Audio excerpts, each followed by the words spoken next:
Second Book of Kings, chapters 15 to 17. Second Book of Kings, chapters 15 to 17 today, and we're opening this with Azariah being the son of Amaziah, who's the son of Joash. Do you care? It's very difficult to keep up with these. I'm not sure how much it really matters. Azariah even, is generally held to be a good king, but isn't doing very much or anything to stop every other people, from worshipping other gods and sacrificing children and all that kind of thing. So it says that God strikes him down with leprosy and he has to be quarantined in a tower, and his son then governs in his stead. And it's interesting that that's despite the fact he's a good guy himself, he's just not really doing his job. Although not a great deal else is said about him. There's a short section after that, just short sections on a load of kings on the Israel side. At this point, the Bible has taken to referring to Israel as the 11 and Judah separately, almost as a separate entity. And basically, pretty much all the kings of Israel have been terrible, one after the other. It even goes so far as to mention a king called Shalom, who it says rips open pregnant women. I don't even know what that means. I don't particularly want to either. But another notable distinctive thing of this Kings of Israel problem is that there have been an awful lot of assassinations that lead to the succession to the next king. So, yeah, it's clearly gone completely wrong for what is at this point known as Israel. The author of the book of 2 Kings, I believe, is generally agreed to be Jeremiah, who I think we're going to encounter later, puts all this down to all the sinning and all the... I mean, it sort of makes sense, doesn't it? If you're doing bad, then God is punishing. But it is specifically stated that this was all because of the Israelites sinning. I don't know why I'm starting to have trouble with this. I need to sort of have a think on this further. But the idea that, okay, maybe it just the Israelite thing fell apart. You know, they had bad kings and it would fall apart. But the author's putting it down to no, the kings were behaving badly because this God punished them and did this to them. And this is despite all the warnings of prophets to the kings and to the people. We work down anyway to a king called Hoshea, who is the last king of Israel.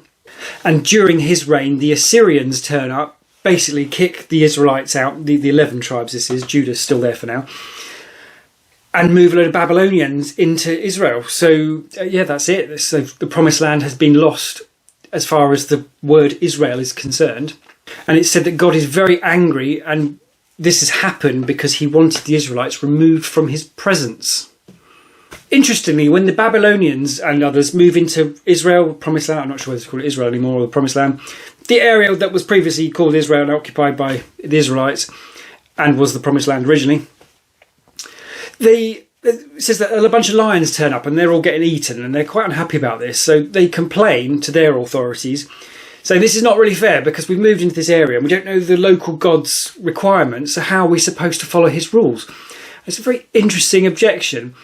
But they come up with quite a clever solution in the sense they go and get a priest from Israel and send them back to come and teach people what they're supposed to do. And it sounds like this sort of lip service to these, so they do a little bit of token gesture, worshipping of God, but they keep up doing their own other thing anyway. But then not much else is said in terms of whether the lions keep eating them or not. So, yeah, it's an interesting idea that sort of fizzles into nothing. In the short version of that anyway, I mean, basically, that's it. That's the end of Israel, as it were. So, as I said, we've got this quite a distinction now between Israel is one thing with the 11 tribes and Judah is referred to separately. But as far as the Israel bit is concerned, it's now Judah is the only thing left standing. And we'll have to see how that goes. In terms of the interesting points come out of that, there's quite a lot in this bit, actually. First one, we've got this Azariah, who intermittently seems to be referred to as Isaiah as well. I don't know why. It seems like that's the same person. So God punishes him with his leprosy, despite the fact he's a good king, because he doesn't tackle the Baal worshippers and all the rest of it. That's obviously an interesting point in the sense of, okay, you can be a good person, but if you allow evil, then, yeah, you're not such a good person, are you? And you're probably going to get your butt kicked. But of course it's slightly confused because he was the king, so it was his responsibility to do that stuff and he didn't. So does that apply to normal people? And it's certainly not at that sort of scale, obviously. You know, if there's terrible things going on in England, it's not my responsibility to go and sort it out. But in my own little world, if I encounter things, it would be reasonable to think that there could be an expectation that I should do something about it. So I guess it just sort of escalates up when you're a king, then suddenly your circle of influence is much larger than my circle of influence is, perhaps. Interesting, anyway. Another weird thought is that this talk of God specifically wanting to remove the Israelites from his presence. But how can God have presence? I mean, I get this is a bit of a weird question. But so if God created the universe, by definition he can't have been part of it because he can't have created it from before it existed. So he has to be outside the universe. Therefore, he's not in it. Therefore, he doesn't really have presence. If that's a little bit too pedantic, then you've still got the thing of, okay, we'll say that things in the universe are in God's presence, but it's kind of bizarre in the sense that surely just you toggle something over there, it's going to still be in his presence. I don't quite get how that works. We looked at that briefly in episode 43, I think it was, where there was the sewerage had to be outside of the city because then it wasn't going to offend God and he could be among them and it wouldn't be terribly smelly. But yeah, it's like saying, well, God's here but he's not out there, and it's surely that doesn't make a lot of sense. And I might just be being a little bit pedantic on that, but it's an interesting thought, I thought. Also, I thought particularly interesting the complaint from the Babylonians. I mean, granted, they've just come and kicked all these people out of their home and taken over. Not that the Israelites didn't do that. But their objection seems reasonable. They've moved into this area and, okay, now we're being eaten by lions because we're not adhering to the rules. But no one's told us what the rules are. And it occurred that's kind of like a proxy for anyone who hasn't read the Bible, surely. And that does seem like a valid gripe.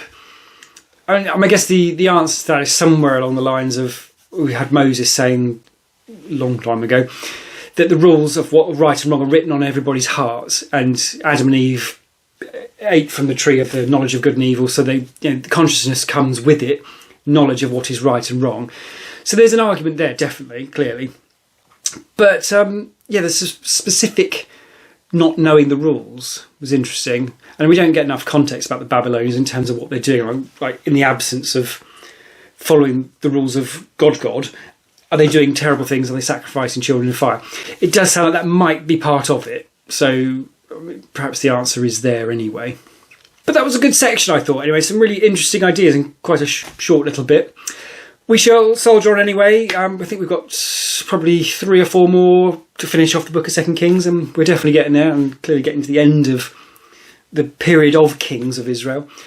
And we'll see what happens next.